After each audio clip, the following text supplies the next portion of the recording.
ഇന്ന് നമുക്ക് ടിഫിൻ ബോക്സിലേക്കൊക്കെ കൊടുത്തു വിടാൻ പറ്റുന്ന ഒരു ചെമ്മീൻ ചോറിൻ്റെ റെസിപ്പിയാണ് കേട്ടോ ചെയ്തിരിക്കുന്നത്. അപ്പോൾ അതിനായിട്ട് ഒരു കടായിലോട്ട് കുറച്ച് വെളിച്ചെണ്ണ ഒഴിച്ചു കൊടുത്ത് ഒരു 15 ചുവന്നുള്ളി ഇതുപോലെ ചെറുതാക്കി അരിഞ്ഞത് ചേർത്ത് കൊടുക്കുക.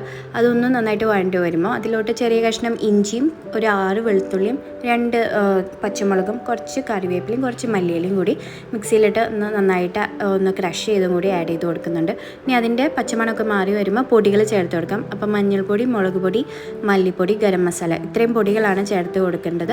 ഇനി അതിൻ്റെ കൂട്ടത്തിൽ കുറച്ച് ഉപ്പും കൂടി ചേർക്കാൻ മറക്കരുത്. അത് നന്നായിട്ടൊന്ന് വഴണ്ടി വരുമ്പോൾ നമുക്ക് അതിലോട്ട് ഒരു തക്കാളിയും ഒരു 1/2 സവാളയും കൂടി മിക്സിയിൽ നന്നായിട്ട് അരച്ചതും കൂടി ചേർത്ത് കൊടുത്ത് നല്ലൊരു മസാലയാക്കി എടുക്കാം.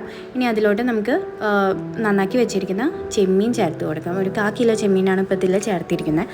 അത് ചേർത്ത് കൊടുത്ത് മസാലയൊക്കെ അതിൽ നന്നായിട്ട് പിടിച്ച് വരുമ്പോൾ നമുക്ക് വേവിച്ച് വെച്ചിരിക്കുന്ന ചോറ്, ഞാനിപ്പോൾ ഇതിലോട്ട് മട്ടരിയാണ് ചേർത്തിരിക്കുന്നത് കേട്ടോ.